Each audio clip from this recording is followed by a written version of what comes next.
So these notes here are on the cross product, and the cross product is inherently a very difficult concept, as its foundations are on a higher level of algebra. We're going to use it in the class for some physical quantities such as torque and angular momentum. So it is a very important quantity to be able to use. And to introduce it now has a couple of advantages, because it is so much more difficult than some of the other operations with vectors that we're going to encounter. To see it now and then see it later, I think is really important. So right now we'll introduce it, not put too much emphasis on it, but just say, okay, cross product, yes, I have heard about it, I have seen it, I have gone through a couple of examples, maybe done a couple of problems with it. That's really the point of it right now, such that when we see it next time, we can say, yeah, I remember that. I didn't understand it last time, but the second time around, you have a greater chance of understanding it. Third time around, it's starting to click. So it is my teaching strategy to expose it to you over a couple of times, such that when it really matters, it shouldn't be the first time you're seeing it. So right now, sit back and just say, okay, I'm gonna kind of skim through this and maybe try a couple examples and see if I get this. And if not, it's okay. We will explore it later on in the semester as well.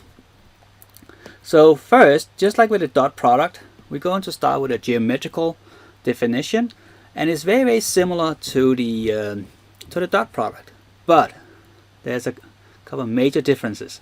First of all, we're going to use sine instead of the cosine. So if you know the length of the two vectors A and vector B, we multiply the two lengths together times the sine and the angle between them. That gave us the cross product. But to be more precise, it actually gave us the magnitude of the cross product. And that's a major difference between a dot product, because a dot product is a scalar number only, but a cross product will actually give you a new vector. Okay, that new vector, what is the direction of that vector? Interesting. It is perpendicular to the plane containing the two vectors that you use in calculating the cross product. So let's say the two vectors are laying the xy plane, then the cross product will be in the c direction. It could be positive c direction or the negative c direction, depending on the orientation of the two vectors in the xy plane. So this definition here, you cannot use that for calculating the direction. It only tells you the magnitude of that cross product. We also see in the next definition that the cross product is not commutative. That means that A cross B is not the same as B cross A. That's a major difference from what we're so used to in numbers. For example, you say 2 times 3, well, that gives you 6, but that's the same as 3 times 2. They are commutative, which means we can flip them around. The dot product, A dot B, is the same as B dot A. So the cross product has some major differences that really lies in the foundation of algebra, where we define a cross product. So how do we find the direction of it? So if you just want to find the magnitude, just plug into that equation above. Relatively straightforward. We don't need any understanding of it. But to find the direction is a little bit weird. We have something called a right-hand rule. And what we do is we form a handshake. So this is a handshake, right? And we really got to stress out that the thumb is straight up. So here's your palm of your hand. And what we're going to do is we're going to take the first vector, form a little hand guard here. Keep it as a handshake, right? We're going to put our index finger in the direction of vector A. And then whatever vector B is, we're going to curl the rest of the fingers, or if you can, just your middle finger, towards vector B. If you notice, I'm going to put my hand up like this. So here's the handshake. Thumb is coming towards me. Here's my index finger. I can curl my fingers, but I cannot curl them more than 180 degrees. So we're always going to consider these two vectors. We're going to consider the angle between them, that is between 0 and 180 degrees. And we're going to curl them in that direction, or across that angle, according to that your first vector, vector A, has to be along vector A, and then we can curl the other ones towards the other vector. Then the direction of the thumb is going to be the direction of the cross product. So keep in mind that the plane is this right here. The plane of the two vectors, this is vector A, here's vector B, is laying a plane in this direction here. My thumb is going to be always perpendicular to that plane. So that's going to give us that direction. Okay. That's probably not a very good illustration. So I do recommend you try and Google it. That could give you a really nice hand and show the representation. Your textbook has this as well. So I suggest you try and Google a couple of ways to visualize what I just tried or attempted to explain. And the other method, which I like, is to draw a parallelogram. And it's going to be such that vector A and vector B, draw them with their tails together. So for example, vector A, vector B, so they may be forming something like this here, right? Then you could draw a parallelogram. And then you're going to take vector A and you're going to rotate it towards vector B until it's on top of vector B. But you have to rotate it across the parallelogram. You cannot rotate it outside the parallelogram. So it has to be across the parallelogram. Okay. And if that rotation is counterclockwise, then the cross product is coming out of the plane that you're looking at, where the two vectors A and B are.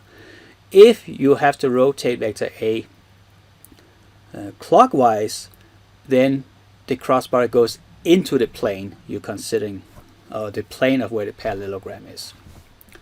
Okay, so here's an example where we have two vectors. We're giving the length and we're giving the angle between them. We plug it in on a calculator, we get 3.9. That tells us how long that cross product is a vector, but it does not tell us anything about the direction. So now we go into applying what the right hand rule or the parallelogram to find the direction. So here is a sketch or a figure. We have vector A going in this direction. At least for me, as I see it, it might be. I wonder if this video is getting mirrored. So please follow the illustration. So we have vector A and we have a vector B. I'm gonna put my hand as a handshake. Here's my handshake. I'm gonna put my index finger in direction vector A. So I'm gonna rotate myself here like this, and then I'm gonna rotate my rest of my fingers towards vector B. But vector B does not go into my computer screen, so I have to orient my hand differently, like this here now. Now I can turn my middle finger down towards vector B. Well, there we go, it's about 15 degrees, and the thumb is now pointing into my computer screen. So the direction of the cross product is into the computer screen. So by doing this, I find that the cross product is 3.9, pointing into the screen. Done. Method 2, here is the parallelogram of the two vectors. And so I have the two vectors, I have drawn the tail with the tails together, and then I make a parallelogram based on those two vectors. So we could say that the vectors are spanning this parallelogram. Then I'm going to take vector A, I'm going to rotate it into vector B, but I have to rotate it across the parallelogram. So in order to do that, it has to be a clockwise rotation, and clockwise rotation means that the cross product goes into the plane containing the parallelogram. And this plane is either, if you have to print it out, it will be a piece of paper you have to print out on, or if it's a computer screen, it will be into the screen. So it's perpendicular into the screen with a magnitude of 3.9. It's exactly the same we found using the right hand rule. The second example is taking unit vectors. Again, we can first find the magnitude. We know the unit vectors has a length of 1. If it's the same unit vectors, then it has the same direction, therefore the angle between it will be 0. So for example, unit vector x cross unit vector x will give us 0. Similar, unit vector y cross unit vector y will give us 0 as well. Now if we take unit vector x crossed by unit vector y, they both have a unit or length of 1, but the angle between them is 90 degrees. Plug that in, we get 1. And then let's see, what is the direction of it? If I take unit vector x and y, consider like a Cartesian coordinate system, right? X, y. We have x going this direction. Unit vector y is going to be this direction. I'm going to curl my finger like that. So unit vector, or the cross product comes out, in this case towards me, or out of the computer screen if I were to do it that way. But that's the same direction as the positive c direction. And since it has a length of 1 and its direction is c direction, I can write it as a unit vector in the c direction. So unit vector x cross unit vector y give me a new unit vector in the c direction. If you do a notation, the ijk notation, that means that I cross j will give you k. Now because it's not commutative, that means that ex cross ey, or unit vector x cross unit vector y, is not going to be the same as unit vector y cross unit vector x. However, it does give you the same magnitude. You still get 1. But if you use the right hand rule or the parallelogram rule, you're going to find that it's going to be in the opposite direction. So j cross I will actually give you a unit vector in the negative c direction, which is negative k. And we could do that for all the different unit vectors that we have, the ijk. So in the next boxes, I ask you guys to try and go like, what is j cross j, what is j cross k, what is k cross j, and so forth. So try that out. Complete this table. This table in box 3. Just a great little exercise to test whether you can use the right hand rule or the parallelogram rule to find the directions. You can always double check your answer. I believe it is in your textbook as well. So try and double check. Do it first. Fill in what you get, and then go and check whether you did it right. If you did not do it right, try again to find out what you did wrong. If you don't know what you did wrong, email me, join the recitation sessions, join office hours, ask questions. Definitely make sure you have a good feel of what it is. Okay, the geometrical interpretation of the cross product, similar to what we did with the dot product, where we found that the dot product was like a scale projection. We can also get an interpretation of the cross product by looking at the geometrical definition. So I want to go back to the parallelogram that I drew. Here we have two vectors a and b. I'm going to draw a parallelogram spanned by that. And I'm going to take the definition. I'm going to only consider part of the equation. The length of b times sine of the angle. But that's is this component of vector b that's perpendicular to vector a. So that part of the equation corresponds to a projection that's perpendicular to the other vector. And then we multiply it by the length of the other vector. But that's exactly the same rule we have for finding the area of a parallelogram. So this cross product, or the magnitude of cross product, actually corresponds to the area of a parallelogram.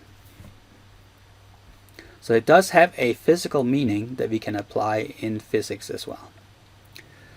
Now, the analytic definition. The cross product, the dot product was pretty easy in comparison. This is just plain ugly. We're gonna follow the rules of, or the axiom or the rules of vector spaces. Don't worry about that. That's something you learn in linear algebra. We talk about that. But just like we can use the commutative, distributed rules and so forth for numbers, we can also do that in a vector space. So what we're doing here is we're writing the vectors in component forms.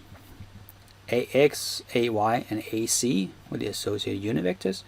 And then we take the cross product between those. So we're simply just substituting in the component forms of the vectors. And then we distribute through, just like we did with the dot products, term by term. Here we have 3 dimensions, so we're going to get a lot more. We're going to get 9 terms. Okay. Looks ugly, and there's just no other way around saying it. It is ugly. And now we're going to again recognize that the cross product acts on vectors, not on numbers. So all the components, AX, AY, AC, and so forth, we can group those outside the cross product. So that's what we do here in the next step. And now we only have operations between the unit vectors, or we only have cross product between unit vectors. Go back to that box I'm going to say upstairs, further up, where I ask you to fill in the table of the cross product between unit vectors. So for example, I cross I, well, that was 0. I cross J, well, that was unit vector K, and so forth. So now we can take that table we have and we can just fill in the respective results. And what we get is something looks like this here. Still ugly. No really interpretation in it other than this is a way to calculate this cross product. The interpretation for now is that it is the area of the parallelogram. Okay. When we clean it up, that means every time we multiply by 0, bye bye. And then we also recognize we have a term with, for example, k, we have a term with negative k.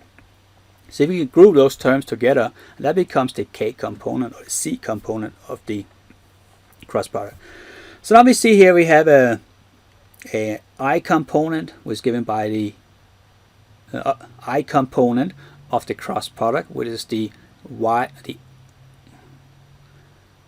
component, the A vector, times the C component of the B vector, subtracted by the C component of the A vector times the Y component of the B vector. Has absolutely no really meaning to this here in terms of interpretation. It's really difficult to interpret what this means. Okay, this is nothing but an equation to calculate the cross product. But we see there is a new vector. It has a component along our y direction, or the x direction, has a component along the y direction, has a component along the c direction. So it is a new vector. This is not just the magnitude, but it's the actual vector. Okay. If you want to find out what the length is, well, now we know the components of the new vector. We know the components of the cross product, so we can square those and add them together, take the square root, like the Pythagorean theorem, and that gives us the length, if you want to know that. I said earlier that the interpretation of the cross product was the area of the parallelogram. That is correct. So what about the direction? What does that represent? We'll see actually in physics 2, if you end up taking physics 2, that to, for example, a surface area, we can actually assign a direction to that. And that sounds weird because that's a new phenomenon, that's a new concept. We never thought about an area of having a direction. But in fact, we can. And the cross product is one way to dictate what is the direction of this area. So that's where that will come in. I don't think we're actually going to use that in physics 1. But it never hurts to see it or hear it and say, okay. And then when we hear it next time, it will be better. So here's an example in component form. When we have the vectors in component form, we simply just take that equation above and we plug it in. I don't ask you to memorize that equation. I don't memorize it myself. I just ask you know where to go and find it. What is your textbook? What is in your notes? What is these notes? When you see this, you just say, okay, I have an equation for this. I'm going to take these numbers. I'm going to plug it in. That's exactly what we'll do. Some of you already learned cross products, and you probably learned something called the Determinant Method, which is a mnemonic way of calculating the cross product. I am not a fan of the mnemonic approaches or mnemonic methods, because I think a lot of the interpretation or understanding or the fundamental principles behind them is lost when we do the mnemonic ways. Now, if you feel comfortable doing the determinant, just continue doing it. Okay. So here are a couple of example boxes I ask you guys to go through based on the example I did above. Try to just follow it, and that's really to the extent we're going to use cross products. So if you can do cross products in this way, I think you're doing just fine in the class. So a couple of important observations. Just like with the dot product, where it was only one component of one vector that mattered. If you had the full information on the other first vector, then it was the parallel component of the second vector that contributed. Similar here for the cross product, it's only the component perpendicular to the first vector that is important. We don't have to have any information about the parallel component. The direction of the cross product is always perpendicular to the plane containing the two vectors. So if we take the two vectors A and B, or whatever they are, R and F, R and L, whatever we name them, and you take the plane containing those two vectors, the cross product is always going to be perpendicular to that plane. And the interpretation, the area of a parallelogram can be described by the magnitude of the cross product. So here are a couple of kind of like visual problems where if you understand conceptually what the cross product is, you should be able to answer these questions here without doing any calculations. If you can't, then I think it's a great chance to ask and find out what is it that I'm missing here in the concepts that prevents me from answering these questions, because these two boxes are really more conceptual questions.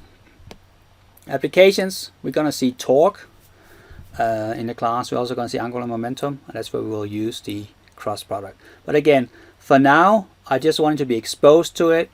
I wanted to know that there are two different approaches we can calculate it, and then try and go through some of these examples. Try and see if you can do it. If not, it's okay. It's confusing, but we will see it again, and we'll see it a third time. And after the third time, I think you're getting the hang of it and say, okay, this cross product is not so bad after all. But the first time you see it, it's a nightmare.